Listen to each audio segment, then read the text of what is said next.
Trojan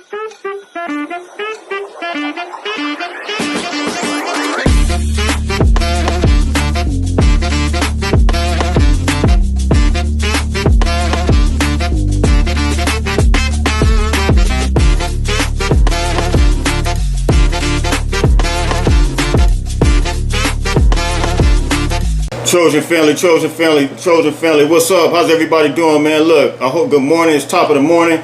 Hope everybody have a blessed Tuesday, man. But we got to get into this real quick. And listen, I know you guys. I know I told you guys that I have to that I was going to, become on live. But as you guys know, life happens when you have family, kids, the whole thing. So listen, you guys, forgive me. We're gonna try to pick back up with the live, but I just want to real quick, briefly get into this conversation about this SEC staging trying to stage their own playoffs, man. Like, what is this? What is this really about? What is this? What can this possibly really be about? I mean, do you think it's coincidental that now they all of a sudden want to try to come with their own stage playoff?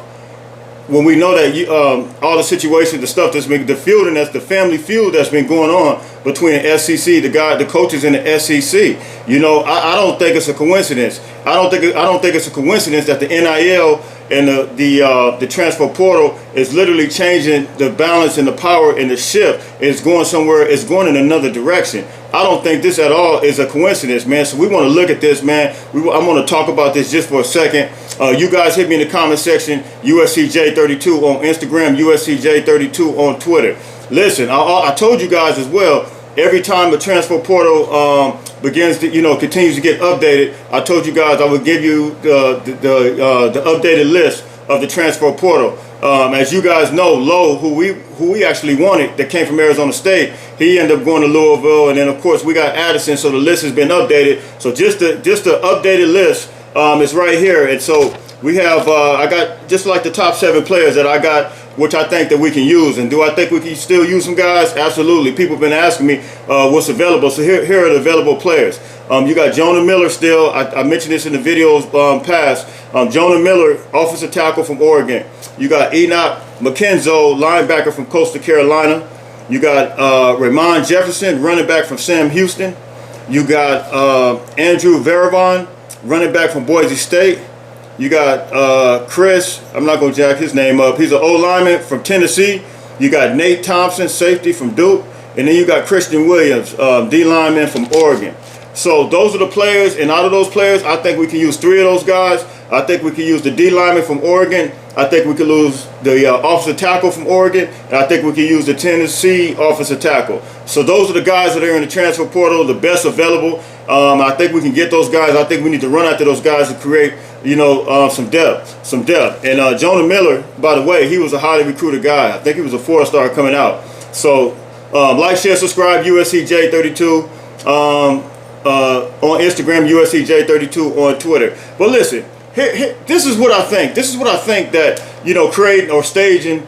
I mean, it's no benefit in staging your own playoff. And one of the things I think, this is some of the things I think. I think that it's going to destroy competition, period. It's going to destroy competition. Because if you guys keep up with it, the SEC has problems with the Big Ten, particularly with the Big Ten in bowl games.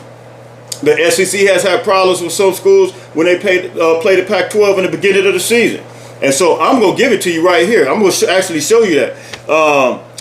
And then when we look at it, no real champion to be crowned. You're going to have a situation where it's going to be like the AP poll. And then you're going to have a situation that's like the coaches poll. You're talking about 2 different conferences, having championships. So you're going to have the AP poll probably voting one person, one team. And then you're going to have the coaches poll. It's going to be a mess. It doesn't make any sense. And so, you guys hit me in the comment section. You guys tell me what you think. And then when you look at the situation when the bowls, the way they pay out, the playoff games, the SEC, I think this year it said that they received $6 million payout from the bowl games. So from the playoff game. So, you tell me, how is this going to work? And then when you talk about classic bowl game matchups, and I told you guys, the Big Ten, they have major problems in the bowl games against the SEC, especially when you look at games like the Outback Bowl. It's like they give them problems, man. They give the SEC problems, and so how are these games going to be paid out. I mean, how are the classic matchups, the Outback Bowl, the Rose Bowl, I mean, which is, of course, it's Big Ten and the Pac-12, but how is this going to work? I mean, you guys hit me in the comment section. I want to know what you guys think. It makes absolutely no sense. Like, how is their bowl season going to work? I mean, what bowls are you going to eliminate? When you're talking about creating your own, staging your own playoff, or is it going to be involved with the bowls? That's what I want to know. Is the bowl games, because all you guys know, they switch around, they rotate around, like the Rose Bowl some years would be national championship. I mean, they rotate all this stuff around. So how are they going to do that? I mean, you're creating a whole mess right now. And I think it's all because of what you're seeing going on. I don't think it's a coincidence. And I read the report listening to the SEC commissioner, we're reading the article, it was saying that where there's smoke, there's fire. So apparently they're obviously thinking about this, really, really thinking about and considering this. And I think it's one of those things, man, where it'll be a disaster. How do you divide the power as it relates to the postseason with the bowl games? It doesn't make any sense. You guys hit me in the comment section. You tell me what you think. And if we be honest, let's really be honest about this. And I'm keeping it 100 because I'm a USC guy, I'm a Pac-12 guy, and I'm gonna be honest. As it relates to the best conference, I don't even think the SEC is the best conference. I don't think they're the best conference. When you talk about the best conference, this is what you need to consider. The best conference is going to be the most balanced conference, the conference that has the most parity in it. And if you look at the Big Ten, if we're honest about it, when you look at Michigan State, when you look at Penn State, when you look at Iowa, when you look at Ohio State, when you look at even Northwestern, when you look at Purdue, when you look at all these schools in the Big Ten, that conference is more balanced than the SEC. So you telling me you're going to take a playoff, you're going to stage your own playoff. You're going to stage your own playoff, and you're going to have a conference that's really top heavy because the SEC is not a balanced conference right now. It's not. And I'm going to give you the numbers. We're going to talk about it. The SEC is not a balanced conference. The SEC is top heavy. And what I mean by top heavy, you got two great teams at the top, and that's it. You got Georgia and Alabama, and I'm going to prove it to you. I'm going to prove it to you. Let's look at the non-conference schedule. First, I'm going to go to the non-conference schedule last year at the beginning of the season from the SEC. These are the three non-conference losses. And I'm gonna put one in there that was close to a loss. You got Pitt playing Tennessee. Pitt beat them 41-34. That's an SEC loss. You got Colorado and Texas A&M. Texas A&M, I watched the game. They squeaked it out. The game was 10-7. Texas A&M barely won that game. Colorado shot themselves in the foot. You got Auburn and Penn State. Penn State won that game 28-20. These are non-conference games at the beginning of the season last year. You got LSU 27, UCLA 38. The beginning of the season last year. So you had 1, 2, 3. You had off the top. You had 3 non-conference games that they lost. And then I think the year before that, I remember San Jose State wouldn't beat Arkansas. And then the year before that, the same year that San Jose State beat Arkansas, you had Tennessee lose against BYU. Listen, you guys are not going to sit here and try to get it over me, man, because USCJ knows football. I remember the games. I watched the games. I'm a USC fan first, but I'm a college football fan as well. And I study the game. I study the games, and I look at the games, and I always kind of watch how the parity is going to be. So now, when we go to the bowl games, this is what it is. You have Baylor, 21, Ole Miss, 7 this past season. You had Kentucky, 15, Iowa, 7. That's another loss. You had Arkansas 24, Penn State 10. Arkansas won that. You had Georgia 34, Michigan 11. Georgia won that. You had Bama 27, Cincinnati 6. Bama won that. You had Purdue 48, Tennessee 45. That's another loss. You had Mississippi State 34, Texas Tech 7. That's another loss. You had UCF 29, Florida 17. That's another loss. You had Army 24, Missouri 22. That's another loss. You had South Carolina 38, North Carolina 21. So you see, it's 7 losses in the bowl season.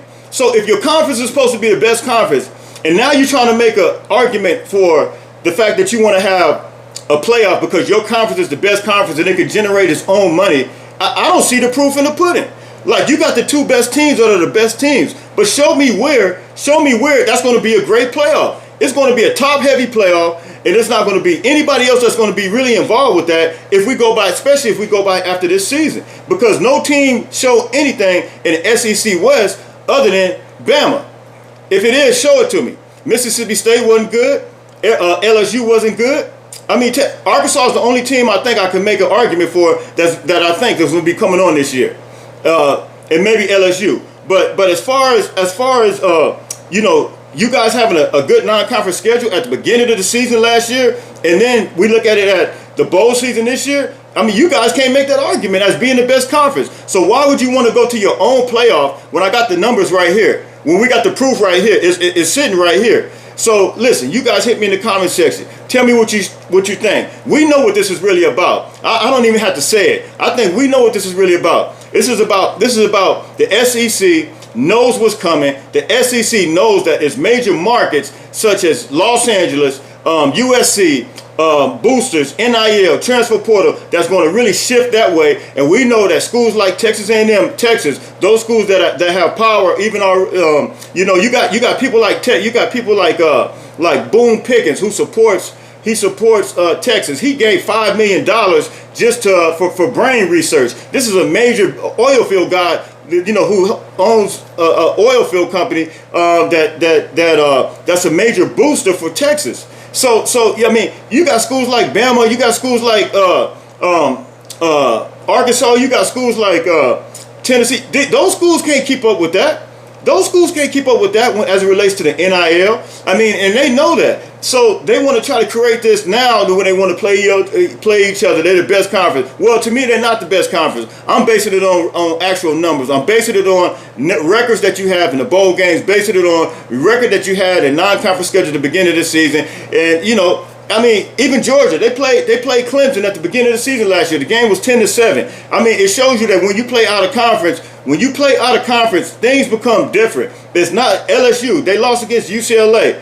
I mean, when they played early in the season, when they played out of conference, and let me tell you this, those guys, when they come over to the West Coast, they have problems. Any of those SEC teams, they have problems, and they know it. You guys remember when UCLA, they beat even Texas A&M a few years ago when they had Josh Rosen. So listen, man, you guys hit me in the comment section. Like, share, subscribe. We're not going for the okie doke, man. We're not going for the okie doke. We see the writing on the wall. This staging your own playoff, this is a joke. It's a straight up joke. You guys hit me in the comment section. Tell me what you guys think. It's USCJ32. I got to go take care of some business today. Forgive me for not being able to do that live, but I wanted to get this to you. Like, share, subscribe, USCJ32 on Instagram, USCJ32 on Twitter. Have a good one. God bless. Hey, listen, fight on.